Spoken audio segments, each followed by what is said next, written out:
I walked into my own kitchen like a stranger that owed rent. She didn't look up, and the sink looked back at me with cold dishes and colder answers. I spent 14 hours in a harness, belt biting my hips, heat in the 90s with no shade but the shadow of a tower that kept moving while I worked. The sun burned the back of my neck, gravel in my boots. Sweat turned the dust into paste on my forearms. I could taste metal on my tongue from the lines. There's a clean tiredness that feels good, like a job finished. This wasn't that. This was the tiredness that steals your words and leaves you with grunts. I opened the door quietly out of habit. Kids' backpacks thrown by the hall bench. A cartoon murmuring in the living room. Low, like a secret. The kitchen lights were on. The sink was full. Plates rimmed with dried sauce, a pan with something glued to it. The air smelled like takeout I never saw. Linda stood at the counter scrolling, hip against the drawer I built and leveled by hand. She heard me. I know she did. Her thumb didn't slow. "Hey," I said. That's all I had. A single syllable with dust in it. Nothing. Then, like a delayed text, "Hey." I kicked off my boots, toe to heel, left streaks on the mat. Opened the fridge. Cold hit my face, and for a second it felt like mercy.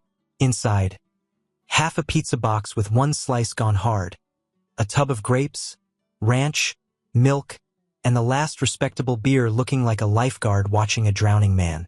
I shut the door. "Anything for dinner?" I asked, calm. Not testing. Just asking. She said it the way you tell a dog no. Flat. "You're an adult. Cook for yourself." Somewhere in my head, a fuse popped. Not dramatic. Just the clean sound of a circuit opening. "Sorry," I said, because I believed in bad hearing more than bad intentions, even then. She turned. Her face wore the same bored frown she gives the weather. "You're an adult. Cook for yourself." I looked at the sink, at the dried sauce, at the little universe of crumbs on the counter. I looked back at her. She'd already turned away. I washed my hands. The water ran brown off my skin. The soap smelled like citrus and promises. It didn't take. I grabbed that last beer, the lifeguard, and stood next to the stove while it hissed at me for company. I cracked the can. Foam rose angry, then settled. I took a pull big enough to lower the day. In the doorway, Ryan's voice carried. "Mom, can we watch another episode?" "Ask your sister," she said. "Not ask your father. Not your dad's home. Just ask your sister," like I was an appliance cooling in the next room. I opened the cabinet, found a skillet with a loose handle. I told myself last week I'd tighten it. I put it on the burner and let the metal warm. Oil, salt, one egg cracked, smooth as a good splice. When the white started to set, I cracked two more. I didn't ask, didn't offer. Fried eggs and silence. She spoke again without looking. "Don't make a mess." "I won't," I said, and I heard myself, controlled, level, like answering a foreman. I ate standing, fork against the plate, bite after bite. No taste beyond salt and heat. When your stomach is empty enough, food is math. Input equals function. I chewed and kept my eyes on the window over the sink. Outside, the yard I mowed last weekend looked tired, too. The kids drifted in the weather.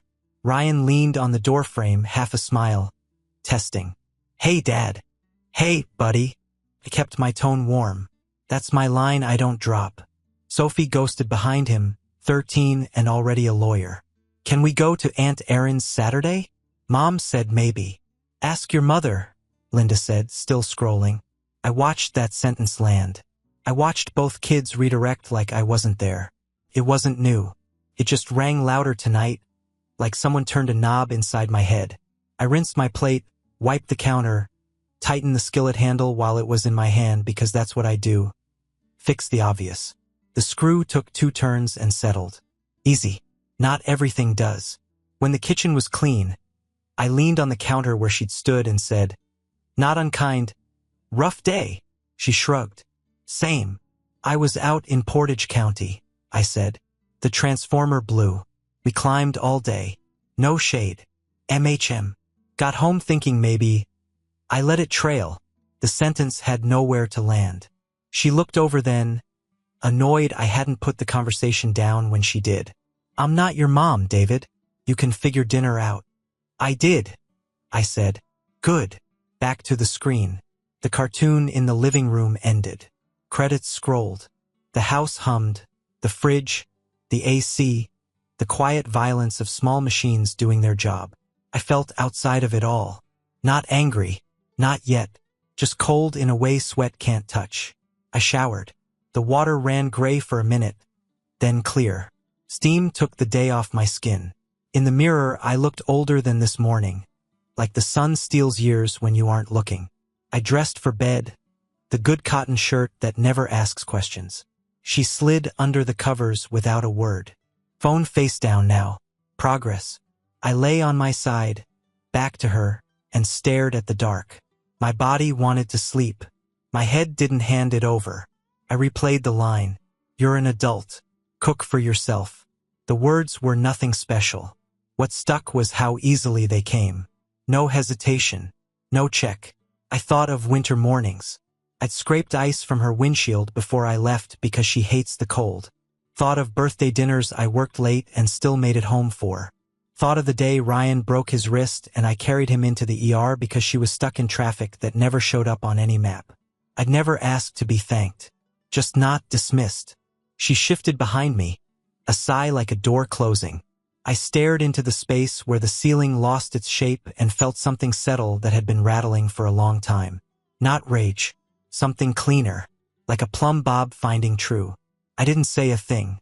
I didn't poke, plead, or perform. I let the silence do its job. Some truths don't need speeches. They need a man to stop pretending he didn't hear them. I heard. And once a thing is heard, it can't be unheard. By morning, nothing in the house would look different. But I would. She said it is like ordering weather, calm, detached, practiced. The silence after it didn't hurt. It confirmed what I already knew. The morning came the same way it always does. Alarm at 6, the click of the bathroom light, the mirror fogged before I could even see the face behind the man. She moved past me without a word, brushing her teeth while scrolling, foam and glow screen reflection in the same glass. I said, "Morning," out of habit. "MHM," she managed. There was a time she'd ask how I slept. Now it was just two people passing in a hallway, one with a toothbrush, the other with a lunchbox. Downstairs, the coffee maker gurgled like it pitied me. I poured 2 mugs anyway, muscle memory. Set hers by the edge of the counter, the same place I always did. She didn't take it. I walked right by it, opened the fridge, grabbed orange juice instead. I stared at the steam lifting off the untouched cup and thought, there's a metaphor here I don't need to chase. The day went on autopilot. Work, climb, fix, sweat. But what stuck wasn't the job. It was the sound of her MHM. That tone. Like background noise. Like she was letting me speak but not hearing the words. By the time I pulled into the driveway, the sun was already sliding down behind the fence. I could see her through the window, laughing at something on her phone. A laugh I hadn't heard in weeks. It wasn't the sound that hit me. It was the effortlessness of it. Whatever or whoever was on that screen pulled something from her I couldn't. Dinner was leftover pasta. She didn't ask if I'd eaten. I didn't mention that I hadn't. The kids talked to her about their day and I just listened, a guest at his own table. Ryan showed me a drawing. I told him it looked good. He smiled quickly, then turned back to her for approval. She said, "Wow, that's amazing," with the kind of warmth that used to live in her voice when she said my name. Later that week, her mother came by. I was tightening a hinge on the back door when I heard them inside.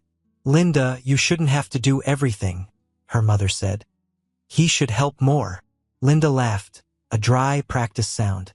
"He works a lot. He's more like a roommate these days." The words hit softer than they should have.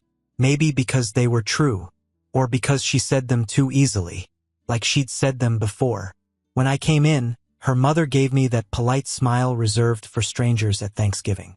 "Hi, David," she said. "Are you keeping busy?" "Always," I said. "That's good. Hardworking man." It didn't sound like praise. It sounded like a title, the hardworking man, something people say when they don't know who you are anymore. I sat on the edge of the couch, trying not to track dirt on the rug. They talked over me, vacations, recipes, her sister's new job. My name didn't land in any of it. Linda poured her mother tea, asked about church, nodded in all the right places. She was polite, animated, and warm. All the things she wasn't with me. Watching her talk, I realized how much of her I didn't get anymore. I got the drained version, the leftovers after she'd given her energy somewhere else. When her mother left, she turned to me, half smile, tired eyes. "She likes the door fixed," she said. "Good," I said. That was the conversation. That night, I lay in bed staring at the ceiling again. The house was quiet except for the soft hum of her scrolling. I didn't ask what she was reading, didn't want to know. What would be the point? I thought about how you can live with someone and still not exist in their world. How you can share a bed but not a life. How every word you say gets filtered through indifference until even you stop believing it matters. It wasn't anger sitting in my chest. It was something smaller, sharper. A clean line between two people who'd stopped trying. I turned over and watched her silhouette lit by the phone. Her face didn't change. Not even when I whispered, "Good night, MHM. That tone again. Not cruel, just hollow. And somehow that made it worse. Lying there, I realized the truth men don't like to face. You don't lose love in one argument. You lose it one MHM at a time. And when it's gone, the house doesn't go silent. It just stops calling your name. I stopped chasing her shadow and started tending my own fire. Turns out silence speaks loud when the one who always carried the weight stops moving. Monday started like every Monday: coffee, lunchbox, work boots by the door. The only difference was I didn't ask if she wanted a cup. I poured one for myself. Black, strong, no cream, no sugar. The smell filled the kitchen anyway. She came down late, hair still wet, scrolling through her phone. Her eyes hit the counter where her mug usually sat, then flicked to me. "You didn't make coffee?" "Nope." She blinked once, slow. "Okay." That was it. No fight, just that flicker of confusion. The first small silence doing its job. At work, the climb felt cleaner. My head didn't carry conversations that led nowhere. I just fixed what was broken, like always. There's peace in steel and current, things that either work or don't. People aren't that simple. That night, I drove straight to the store. Bought steak, potatoes, a decent bottle of beer, and a pack of gum. Nothing else. When I walked in, the kids were eating boxed mac and cheese again. Linda didn't look up. I fired the grill on the porch, let the flame roll. The smell filled the air, pepper, smoke, a hint of control. Ryan wandered out first. "Smells good," he said. "It is," I told him, flipping the meat. "Is it for us?" I shook my head. "Not tonight, buddy. This one's just for me." He looked confused but not hurt. Kids get it before adults do. Action means more than talk. Inside, Linda called, "Dinner's ready." Her tone didn't match the word. I ate slowly, quietly. Didn't hide it. The plate was clean before the first kid finished theirs. I washed it myself and left it to dry by the sink. Tuesday, I woke early. Made eggs, toast, and black coffee, 1 plate, 1 cup. No extra. She came down halfway through, hair tied up, eyes still tired. "You didn't make any for me?" she asked. I shrugged. "Didn't know if you wanted any." She opened her mouth, then closed it. I could see the math happening, all the mornings she didn't bother, all the nights I ate standing. At work that day, I didn't check my phone once. Didn't send the usual headed home text. When I got back, they were gone. No note, no heads up. Just an empty house and the echo of footsteps that didn't wait for me. So I called up Mike, a guy from the crew. Divorced 3 years, good man, quiet about it. "Beer?" I asked. He didn't ask why. "Meet me at the yard house." We sat 2 stools apart, talked about work, laughed about a storm outage in 18 when the wind tried to blow us both off a pole. It wasn't deep, but it was real. When I got home, the driveway was full. She'd brought the kids back from the movies. Popcorn smell, laughter, normalcy. Everything she claimed was missing from the house until I stopped providing it. She met me at the door. "You went out?" "Yeah." "With who?" Mike, you didn't say anything. I hung my jacket, calm. Didn't know if you wanted to know. Her eyes tightened. You're being weird. I'm being quiet. Same thing, she snapped. Not really. She didn't answer. Just turned back to the TV, pretending it didn't bother her. But I saw it, the shift, the unease. She wasn't used to my silence taking up space. Wednesday, I got home late again. This time she texted, "Where are you?" I waited 15 minutes before answering, "Out." When I walked in, she was waiting by the counter.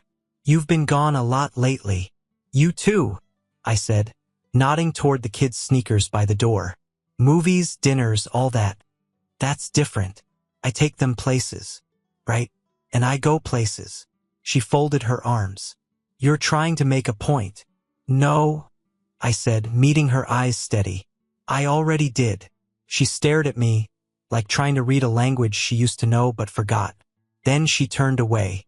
No apology, no realization, just retreat. But the balance had shifted. That night, when I made dinner again, she hovered near the doorway. Not talking, just watching. When I finished, she said, "You could have told me you wanted to cook." "I didn't," I said, cleaning the counter. "I just did." She nodded once. Tight. "Okay." In her world, okay used to end things. In mine, it now began. I didn't speak the rest of the night. The kids asked about a field trip. I helped them fill out the forms, signed what needed signing, smiled when they smiled. Linda sat in the same room and somehow felt far away. When the house went quiet, I looked around. Same furniture, same walls, but the air felt different. Lighter, because silence, when chosen, doesn't weigh. Clear space. By Thursday, she started making 2 coffees again. One sat next to mine on the counter when I came down. I didn't touch it. "Coffee's ready," she said, too casual. "I know," I answered. That tone, the one she used to end conversations, didn't reach me anymore. I sipped my black coffee and thought, maybe now she can hear it. Not the words, the quiet, because silence isn't retreat. It's proof.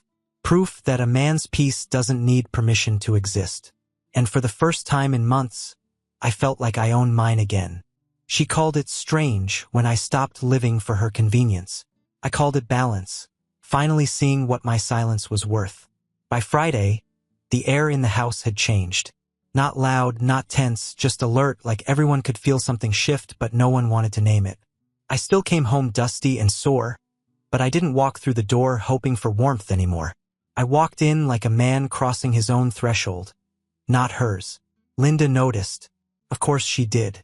People always notice when comfort gets disrupted. "Ryan needs help with homework," she said that night without looking up from the laptop. "He asked me," I said. "Told him I'd help after dinner." She blinked. "You didn't eat with us, right?" I said, cutting my steak. "Didn't seem invited." She made that noise women make when they want you to know you're the problem but don't have the energy to say it. A mix between a sigh and a scoff. "I don't know what's going on with you lately, David, but this attitude is the same one you've had for years," I said evenly. "You just don't like seeing it pointed the other way." Her lips pressed together. "You're being unreasonable." I smiled, small and calm. "People only call it that when you stop giving." That shut her down. Not dramatically. Just a small stillness that said she'd heard it even if she didn't want to. Later that night, I helped Ryan with his math. He sat next to me, chewing his pencil, trying to find the answer. I let him work through it. He figured it out without much help. "Nice job," I said, clapping his shoulder. He grinned. "Thanks, Dad." Across the room, Linda was folding laundry. Watching. Quiet. The next morning, she tried a softer approach. "I was thinking maybe we should have a family dinner tonight. All of us." "Sure," I said. "You cooking?" "I thought maybe we could order in." "You can," I said. "I'm good." Her eyes flicked up. "You're really going to sit this out?" "I've been sitting out for years, Linda. I'm just doing it on purpose now." That one landed. She turned away, busying herself with something that didn't need doing. Saturday came and went quiet. I fixed the fence, mowed the yard, Took Ryan to the hardware store just to walk the aisles. He liked the smell of lumber and oil. Said it smelled like work. I told him that's a good thing. When we got back, Linda was waiting in the kitchen, arms crossed. You could have told me you were taking him. You could have asked where we were going, I said. That's not the point. It usually isn't, I said. Her jaw clenched. You act like you don't even live here anymore. I met her eyes steady. I'm just doing what you told me. Taking care of myself. For a second, I saw it. That small crack behind her eyes, the one that shows when truth cuts too close. She opened her mouth, then shut it. No comeback, just silence. I walked past her, washed my hands, and started making dinner. One plate, one fork. She stayed in the doorway watching, arms folded, breathing through her nose. The sound of oil hissing in the pan filled the silence between us. Finally, she said, You think you're teaching me something? No, I said. You're teaching yourself. She exhaled hard, muttered something I didn't catch, and walked away. That night, she came to bed later than usual. I was half asleep when she said, You're really changing, you know? I opened my eyes, stared at the ceiling. No, I'm just stopping. Stopping what? Trying to make this house feel like home for both of us. She didn't respond. The bed moved slightly as she turned her back to me. I let the silence sit. It was strange. Peace can feel heavy at first, like the quiet after a storm when you're still waiting for thunder. But eventually you realize it's not coming. You survived it. By Sunday, she'd stopped pretending it didn't bother her.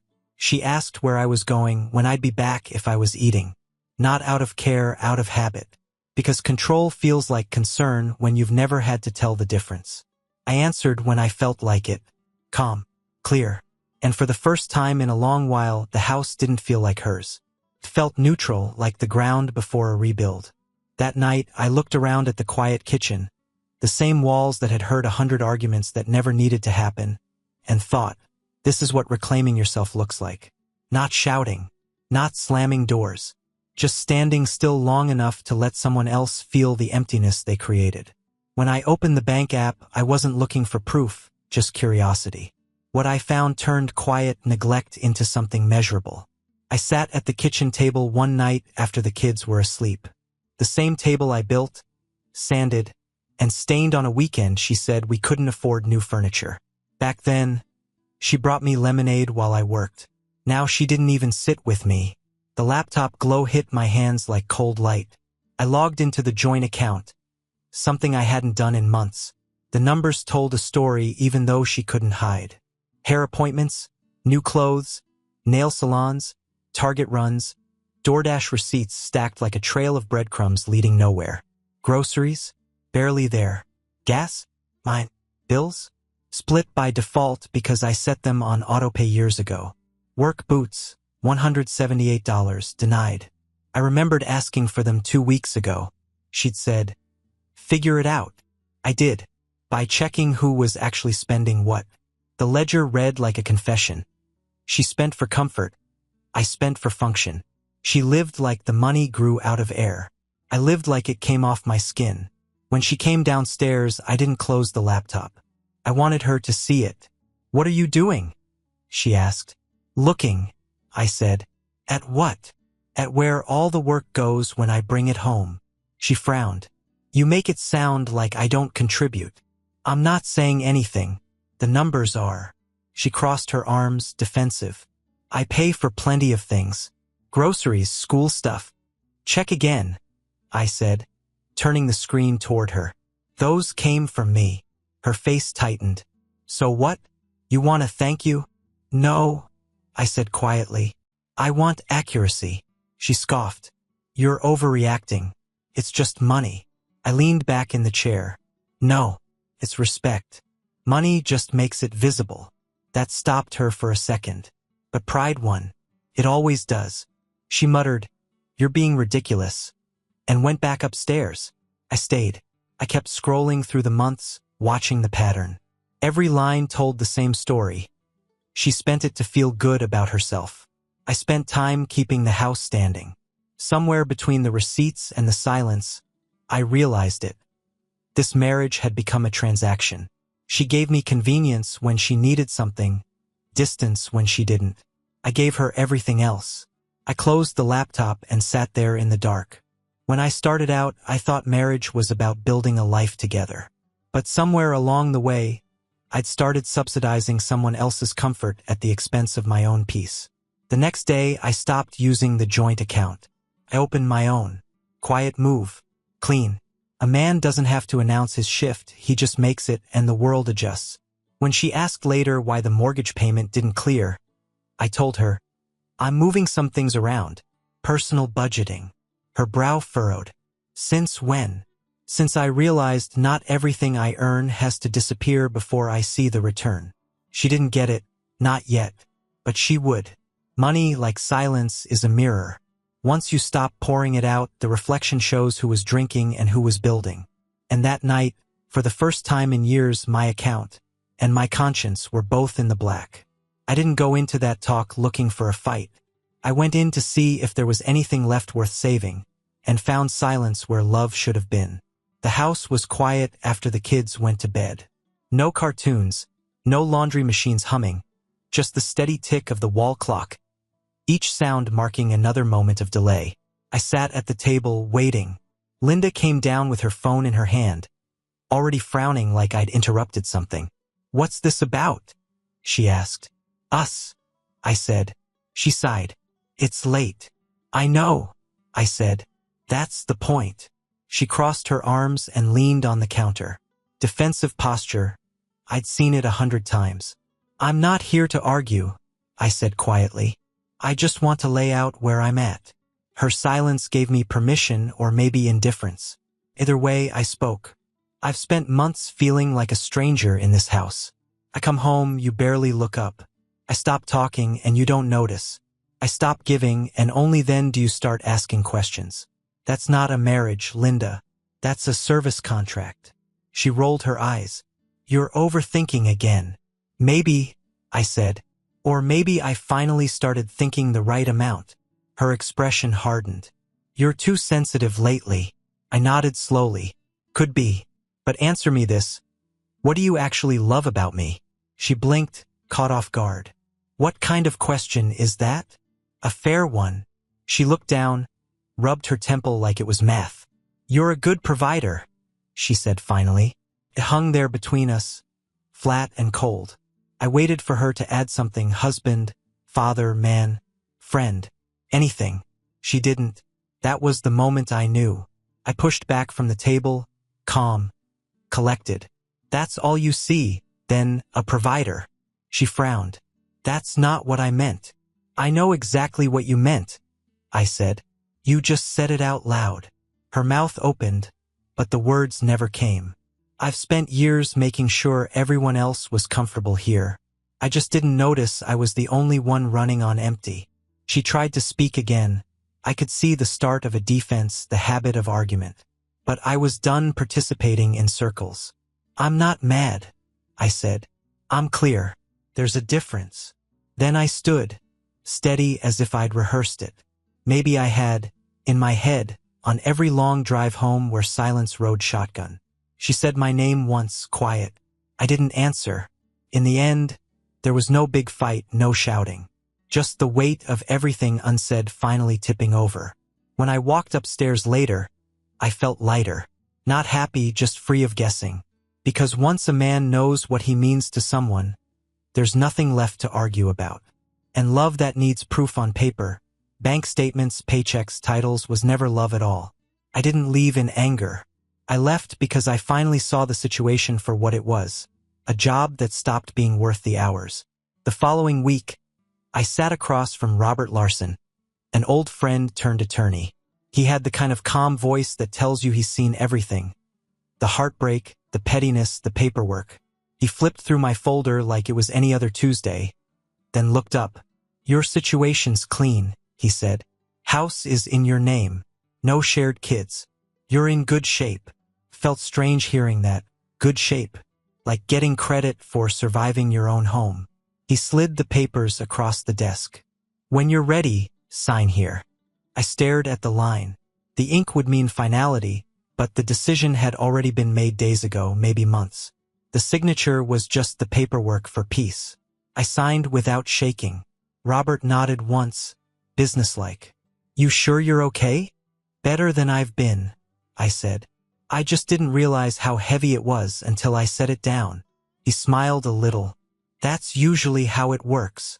When I walked out of his office, the cold air hit a different, cleaner. The world felt wide again, like it used to when life still moved forward instead of in circles. Linda found out that evening. The papers landed on the kitchen counter like truth in an envelope. Her face went pale, then red. "You filed?" Without even telling me. I kept my tone level. I shouldn't have to threaten divorce to be treated like a husband. She opened her mouth, but nothing came. All the practiced words, the dismissals, the sighs, failed her for once. "I'm not doing this to hurt you," I said. "I'm doing it because I've been hurt long enough." Her voice cracked slightly, trying to find footing. "You're just giving up?" "No," I said. "I'm just not investing in something that doesn't pay back in respect." She didn't understand, maybe she never would. But it didn't matter anymore. I gathered a few things that night, clothes, tools, my coffee mug, and left quietly. No slamming doors. No speeches. When I got to the truck, I sat for a minute with the engine running, hands on the wheel. The radio stayed off. Silence felt like victory. It wasn't freedom in the loud sense, no joy, no relief. Just the kind of peace that comes when a man stops explaining himself to someone who stopped listening years ago. And as I drove away, headlights cutting through the dark, I realized I wasn't escaping anything. I was just heading home, for the first time in years. It's strange how people find kindness once the paperwork's in motion. Suddenly the cold house warms up, but only because they feel the temperature drop. The weeks after filing were quiet in a new way. Not tense, just hollow, like an empty warehouse that used to hum with machinery. Linda started cooking again. Real meals. The kind that used to be rare, roasted chicken, vegetables, plates set neatly like a magazine photo.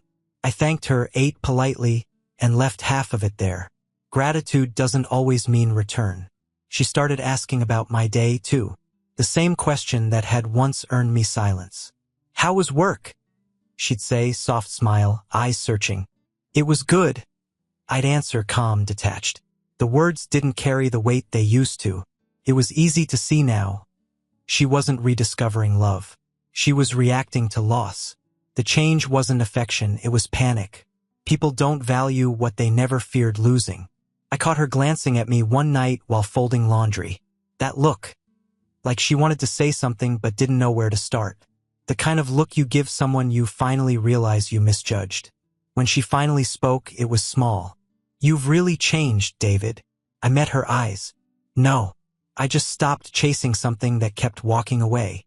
She nodded slowly, like the meaning sank deeper than she wanted. The proceedings moved fast. The lawyer called twice.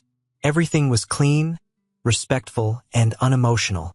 I showed up, signed, answered questions, and left. She cried once. Not for the marriage, I think, but for the end of convenience. After that, she tried harder. Invitations. Small talk. Soft hands on my arm. All too late. One night, she asked, "Are you sure this is what you want?" I didn't have to think. "Yeah. I just wish it hadn't taken losing me for you to remember how to be kind." That was the last honest thing I said to her. After that, I kept it short about the kids, the logistics, the schedule. Professional, polite, steady. Men get accused of being cold when they stop bleeding. Truth is, we just learned to stop pouring into empty cups.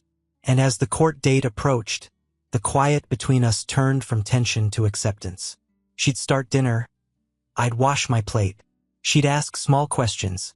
I'd give short, calm answers. It wasn't cruelty. It was balanced. When the final papers came, she asked if I wanted to talk.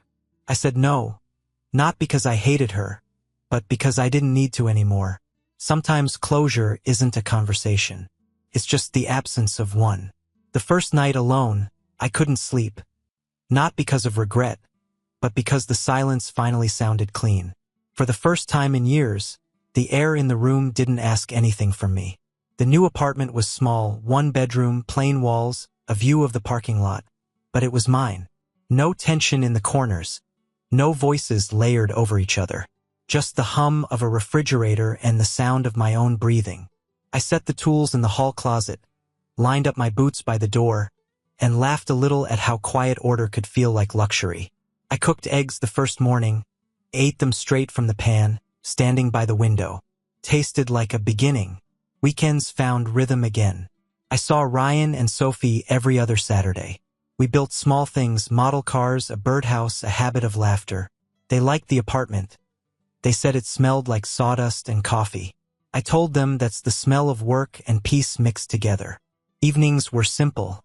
A run, a shower, a book.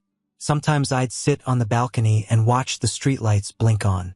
Nothing grand, just proof that the world still moved, and now I moved with it. Bills came, I paid them. Groceries ran low, I restocked. Every decision began and ended with me, and that self-reliance felt better than any comfort I'd tried to buy before. One night Ryan asked, "Are you happier now, Dad?" I thought for a moment, looking at him over a plate of spaghetti I'd cooked myself. "Yeah, buddy," I said. "I am." He nodded like he already knew. After they left, I cleaned the dishes, wiped the counter, and turned off every light but one. The apartment settled into silence. Not emptiness, peace. I looked around at the space I'd built from what was left and thought, this is what starting over looks like when you do it right. No noise, no bitterness. Just room to breathe. Freedom didn't shout. It whispered. And for the first time in a long time, I listened. Subscribe and stay one step ahead of cheaters. And trust me, the next story makes this one look like a fairy tale.